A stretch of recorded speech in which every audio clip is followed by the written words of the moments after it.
Je me trouvais devant ma télévision en 2013 quand un immeuble du Bangladesh a explosé. C'était le Rana Plaza, c'était un immeuble de plusieurs étages et un des étages était consacré à fabrication de textiles. C'était une usine textile qui fabriquait des vêtements de peu de qualité pour des grandes chaînes de distribution européennes. J'ai vu les images à la télévision, j'ai vu le sol jonché de tissus et de vêtements prêts à être expédiés.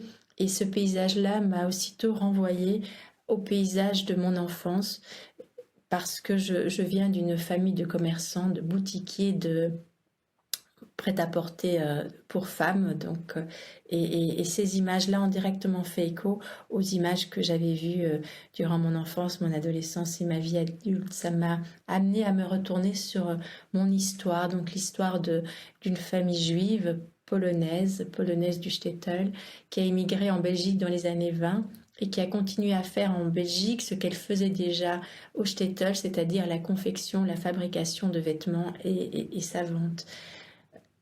Je suis arrivée, moi, quatrième génération en Belgique, à faire ce métier-là, c'est-à-dire à confectionner et à vendre des vêtements. Moi-même, jeune adulte, je me suis retrouvée prise dans l'entreprise familiale et occupée aussi à aller acheter et vendre ces vêtements-là, parce qu'à un moment donné, on les a plus confectionnés, mais on les a achetés via des grossistes.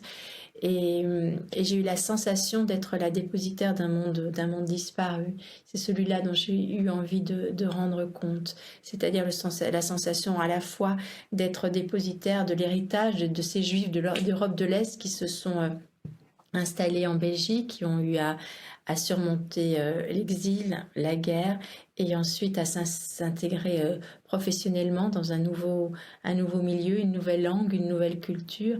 Et j'ai à la fois aussi j'ai à la fois eu la sensation d'être la dépositaire d'un métier qui lui aussi avait profondément euh, été transformé par les années, parce que entre le tailleur qui travaillait avec son fil et son aiguille, euh, mes grands-parents, mes arrière-grands-parents qui avaient ouvert un petit magasin de 50 mètres carrés sur une rue commerçante à Charleroi qu'ils avaient appelé avec beaucoup de panache le palais de la fourrure, les vêtements que moi-même j'avais été acheter au sentier chez des grossistes en France et en Belgique, et puis finalement ces derniers vêtements qu'en polonais, qu'en yiddish on appelait des schmattes, et qui maintenant étaient fabriqués dans des usines en Asie comme au Bangladesh et qui se revendaient à vil prix dans des grandes chaînes de distribution. Et voilà, j'avais l'impression d'avoir entre les mains une longue chaîne de travail, de souffrance aussi, de savoir-faire et de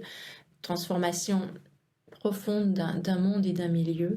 Et c'est cette saga-là, familiale, sociologique, professionnelle, culturelle, dont j'ai voulu rendre compte dans ce livre. C'est un livre qui me touche vraiment profondément, que j'ai vraiment eu à cœur d'écrire pour rendre hommage à cette toute petite histoire de cette petite fille que j'étais au départ et qui faisait ses devoirs sur un coin de comptoir et qui habitait au-dessus du magasin de ses parents, et puis sur cette histoire quand même qui s'élargit, qui petit à petit englobe le monde et ses enjeux actuels à la fois économiques et humains. Donc c'est tout ça que j'ai voulu raconter. Et c'est une émotion profonde pour moi de voir ce livre traduit en polonais.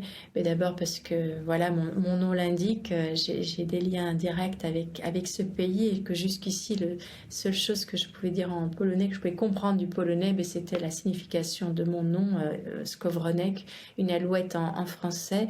Et donc là, l'idée que tous ces mots-là sont traduits en polonais, c'est très, très précieux pour moi. Et puis aussi la possibilité que cette histoire commune que je peux avoir avec votre pays, et bien que ça puisse être lu et partagé. Donc voilà, je remercie profondément et mon auditeur et la traductrice qui a apporté ce projet.